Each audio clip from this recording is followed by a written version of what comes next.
Hello everyone, পুরীতে এসে hotel নিলাম। আমাদের হোটেলের রুম নাম্বার 407।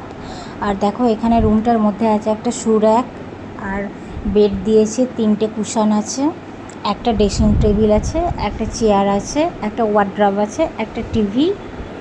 আর এইদিকে আছে রান্নাঘরের, না এটা একটা টি টেবিল আছে, আর এইদিকে রান্নাঘরের ব্যবস্থা আছে। আর এটা তো টয়লেট আছে, টয়লেটটাও বেশ খুব সুন্দর আছে। রুমটাও খুব ভালো। এই রুমটার মোটামুটি তোমার এই পার ডে 700 টাকা করে নিয়েছে। আর আমরা নিয়েছি 3 তলার উপরে। তারপরে রেডি হয়ে সমুদ্র স্নান করতে বেরিয়ে গেলাম। আর সমুদ্র এ করে কি আর থাকা যায়, যে মনে হচ্ছে যেন কতক্ষণে সমুদ্র স্নান করতে বেরোবো। ওই জন্য তাড়াতাড়ি ঝটপট রেডি হয়ে নিলাম। ঝটপট রেডি হয়েই একদম বেরিয়ে পড়লাম সমুদ্র সৈকতের ধারে। আর আমার বর তো খুব এক্সাইটেড ফটো তোলার জন্য। দেখো কন্টিনিউ ও ফটো তুলেই যাচ্ছে, ছেলেও ফটো তুলছে, কারণ ও এবার প্রথমবার। আমিও একবার এসেছি ছোটোবেলায়, যখন ক্লাস 4-এ পড়ি তখন। আর তারপরে ডুয়েল ক্যামেরা করলাম, যে ওইদিকেও ব্যাক সাইডেও দেখা যাচ্ছে, অথচ আমাদের ফ্রন্টেও আমাদেরকেও একটু নিলাম।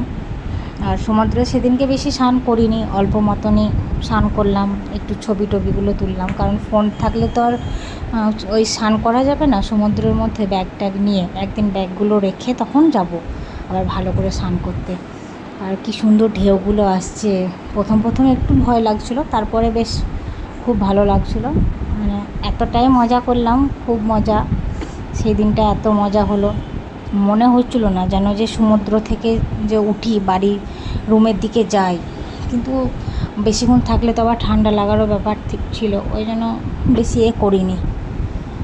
তোমরা তো অনেকেই সবাই সমুদ্র দেখেছো, যাই হোক আমার দেখা ছিল না। আমিও দেখেছি অনেক ছোটোবেলায়, আর আমার হাজব্যান্ড তো একদমই দেখেনি, তাই ওর জন্য বেশি বিশেষ করে আসা, আমার ছেলের জন্য বিশেষ করে আসা, যে না সবাই মিলে দেখা হবে, জগন্নাথ ঠাকুরের পুজোটাও দেওয়া হয়ে যাবে।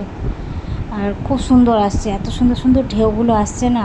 তারপরেই দুপুরের মেনুতে চলে গেলাম। ভাত, লেবু, পেঁয়াজ, ডাল, তারপরে আলু, ঝুরি আলু ভাজা, আলু পোস্ত, পটল আলু তরকারি, মাছ, চাটনি, আর ছেলের জন্য নিয়েছিলাম চিংড়ি মাছ।